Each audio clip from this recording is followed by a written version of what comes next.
મીરાબો શું કરે છે? રસોઈ.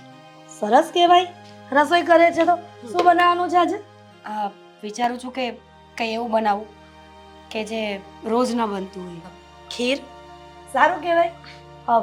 તો દૂધ ઘટશે તો ફોન કરી દે ને, હા મૂકી જાય. મમ્મીજી, હું પહેલાં જ લઈ આવી છું, કારણ કે આજે સવારનો આ પ્લાન બની ગયો હતો કે આજે મારે ખીર બનાવવાની છે. સરસ કહેવાય. પણ હું કહું છું કે આદિને બહુ ઓછી ભાવે છે હો. હા, તો એમના માટે બીજું કંઈ બનાવી નાખીશું. પણ આ રોનકભાઈને ખીર બહુ ભાવે છે ને, એટલે મને લાગ્યું કે આજે તો બનાવવી જ જોઈએ. રોનકભાઈ? કેમ? હા, અચાનક રોનક કેવી રીતના યાદ આવ્યો તને? અરે મમ્મીજી, હું કહેતા જ ભૂલી ગઈ. સવારે રોનકભાઈનો ફોન આવ્યો હતો. એ અને અશુ દીદી ઘરે આવે છે. બંને આપણને મળવા માટે અને ભાઈને કંઈ વાત પણ કરવી હતી. એટલે મેં વિચાર્યું કે આજે ખીર બનાવું. સાંભળ મીરા, એ છે ને આ ઘરનો નથી, સમજી? મારા જેઠનો દીકરો છે. અને આ એની બેન અને એનું નામ લઈને આટલી બધી હરખાય છે કેમ? જેઠનો દીકરો છે તો તમારો જ દીકરો થયો ને મમ્મીજી? ના, મારો દીકરો અને મારા જેઠના દીકરામાં ઘણો બધો તફાવત છે. હોઈ શકે, માનું છું, પણ લોહી તો બધું એક જ છે ને. અને આમ પણ આ મોટા પપ્પા અને મોટા મમ્મી નથી ને, એટલે તમારી ફરજ આવે છે કે બંને ભાઈ બહેનનું ધ્યાન તમારે રાખવું જોઈએ. શું કામ રાખવાનું ધ્યાન? જ્યારે એના પપ્પા અને મમ્મી હયાત હતા ને ત્યારે એના પપ્પાએ જ ભાગ પાડી દીધા છે. પછી હવના ઘરના ધણી અલગ હોય, બરાબર? એટલે કોઈ જરૂર નથી એટલો બધો પ્રેમ ભાવ આપવાની. એ ક્યાં ભાગ લેવા માટે આવે છે મમ્મીજી? વાત કરવા બેસવા માટે આવે છે. અને આમ પણ આ ભાણે છે ને ભાઈ જ સારા લાગે, બહારના લોકો નહીં. તું મને શિખામણ આપીશ?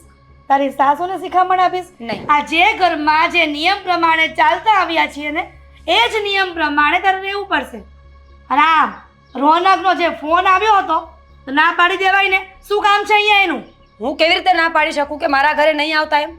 આ તમારું ઘર છે, એમના પોતાના સગા કાકાનું ઘર છે. એ ઈચ્છે ને ત્યારે અહીંયા આવી શકે છે.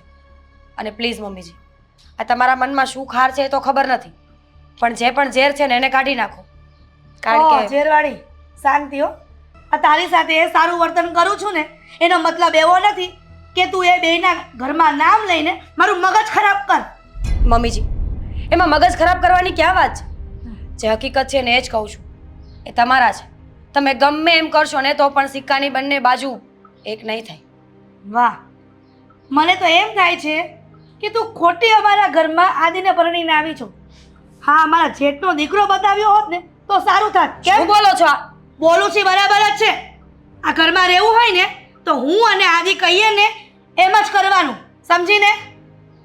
ખોટો સવારમાં મગજ મારો ખરાબ કરી નાખ્યો. મમ્મીજી, એ મારો દેર છે અને દેર દીકરા સમાન કહેવાય તો ખબર હશે ને તમને, એટલે જરા બોલવામાં થોડું ધ્યાન રાખજો.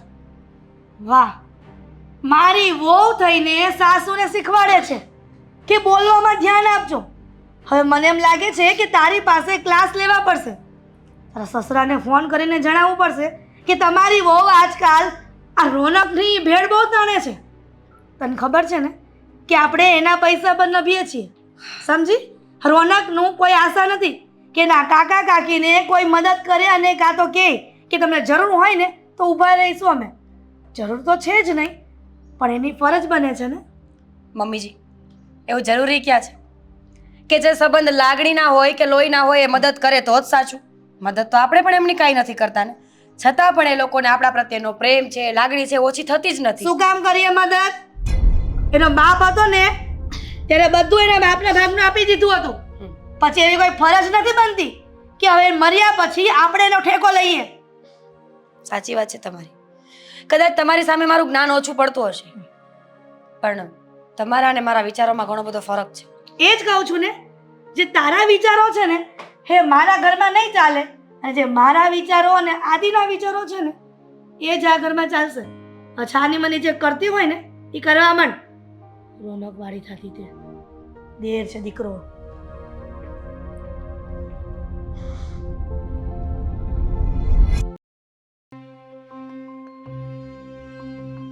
સમજ નથી પડતી કે મારી મીરા વહુને આટલું બધું મારા જેઠના દીકરા અને દીકરીનું શું કામ લાગે છે.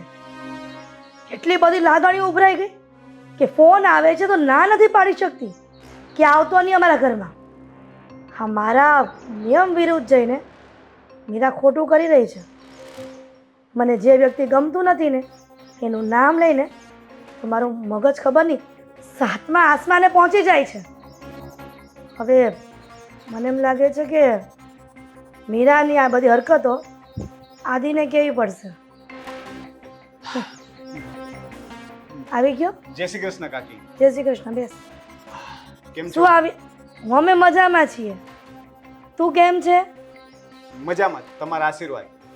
મારા આશીર્વાદ નહીં, કેમ કે હું અમુક વ્યક્તિઓને આશીર્વાદ આપતી જ નથી ને. હું આશીર્વાદ ફક્ત ને ફક્ત મારા દીકરા આદિ અને મારી ઓ મીરા એને જ આપું છું. કઈ વાંધો નહીં કાકી. તમે મને ભલે કદાચ દીકરો નહીં માનતા હો, પણ હું તો તમને મારી મા સમાન જ માનું છું. અને આશીર્વાદ તમે મને આપો કે આદિને, એ પણ મારો ભાઈ જ છે ને, તો હું તો ખુશ જ છું. ખુશ રહેવું જ પડે ને. ખબર જ છે કે અહીંયા ખોટા આશીર્વાદ નહીં મળે અને લાલચ પણ નહીં રાખવાની. ખોટા આશીર્વાદ તો એમ પણ શું કરવાના હતા, અને મને શું લાલચ હોવાની? મને કોઈ લાલચ નથી. આ તો ઘણા દિવસથી મળ્યો નહોતો તો થયું કે ચલો તમને મળતો જાઉં. હામય કાગડાના મોઢામાં ક્યારેય રામ ન આવે, એટલે કાંઈક તો કામ હશે જ, નહીતર તું એમનેમ આવે એમ જ નથી. હા, શું અમારા કામ પડ્યા કે તમારા બેસણા અમારા ઘરમાં આવ્યા? મારે આદિનું થોડું કામ હતું. આદિ ક્યાં છે? આદિને શું કામ છે? જે વાત હોય ને એ મને કહી દે ને. પણ તમે આદિને બોલાવો ને, પછી સાથે બેસીને જ વાત કરીએ ને. આદિ એના કામથી બહાર ગયો છે. આ તમારા લોકોની જેમ, એટલે કે તમારા ભાઈ બહેનની જેમ મારો દીકરો નવરો ન હોય, એને ઘણું કામ હોય છે. અને જો એવા નવરા બેઠા હોત ને તો આટલા મોટા બંગલામાં ન રહેતા હોત. સમજો? સાચી વાત છે.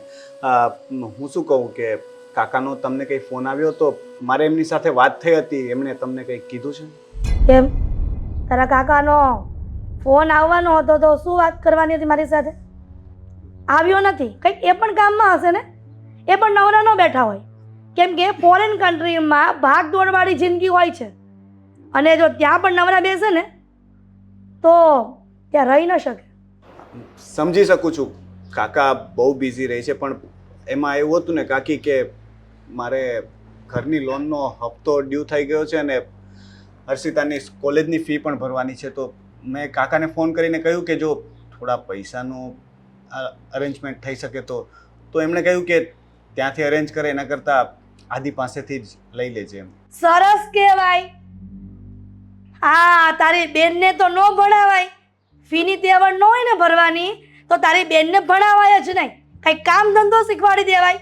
અને હપ્તાની વાત તો તેવડ હોય ને તો જ લોન લેવાય, નકર લોન ન લેવાય. કોકના પર નભો છો તે.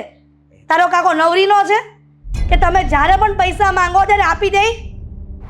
કાકી એવું નથી, આ વખતે થોડા ખર્ચા વધારે થઈ ગયા હતા એટલા માટે. બાકી અને હું પાછા આપી દઈશ ને તમને. પૈસા કંઈ ઉછી ના માંગુ છું, મારે કંઈ મદદ નથી જોતી. ઘરના લોકો સાથે પૈસાનો વ્યવહાર કરતા જ નથી અમે, કારણ કે જ્યારે આપીએ ને ત્યારે સારા લાગીએ ને માંગીએ ને ત્યારે ભૂંડા. પણ તમે તો મને દીકરો માનતા જ નથી ને, તો અજાણ્યો સમજીને આપી દો. શું કામ? હું વ્યાજ પણ આપી દઈશ ને. વ્યાજ નહીં, તું લાખો રૂપિયા આપે ને મુદલ કરતા તો એ અમારે તને આપવાના થતા નથી. અને આજ પછી આ ઘરની આશા ન રાખતો કે તારા પૈસા ખૂટશે એટલે અમે મદદ કરશું. સમજો? અને બહાર જો તારા કાકાને ફોન કરીને પૈસાની વાત કરી છે તો શું કરવા એને ફોન કરીને કીધું કે પૈસાની જરૂર છે એમ? નહીં કરું. પણ કાકી નાના મોઢે મોટી વાત કરું છું, પણ એક વાત કહીશ કે પૈસા તો કાકી આવે ને જાય, પણ સંબંધો છે ને જિંદગીભરના હોય છે. અને પ્લસ પૈસાનું આટલું બધું અભિમાન સારું નહીં. તારી સલાહ સૂચન તારી પાસે રાખ, મને આપવાની કોઈ જરૂર નથી. અને આ સલાહ સૂચન આપ્યું હોય ને તો તારી ઓલી બેન છે ને એને આપ, કે ભણવાનું છોડીને કામ ધંધે લાગે, તો એનો ભાઈ આ ઘરે ઘરે ભીખ માંગતો ન ફરે. ભાભી દેખાતા નથી ક્યાંય, બહાર ગયા છે. શું કામ છે? ઘરમાં કામ કરતી હશે. અચ્છા, ના તો મને એમ કે આવ્યો છું તો ખાલી એમને જય શ્રી કૃષ્ણ કહેતો જાઉં. કોઈ જરૂર નથી. એને જય શ્રી કૃષ્ણ કહેવાની કોઈ જરૂર નથી. મારી સાથે વાત થઈ ગઈ ને તો તારા ઘરે રવાના થઈ શકે છે. જય શ્રી કૃષ્ણ. જય શ્રી કૃષ્ણ. ભિખારા જેવા ધોયડા જ હવે પૈસા માંગવા. કામ ધંધી ના કરતા હોય તો કાકી પૈસા જરૂર છે.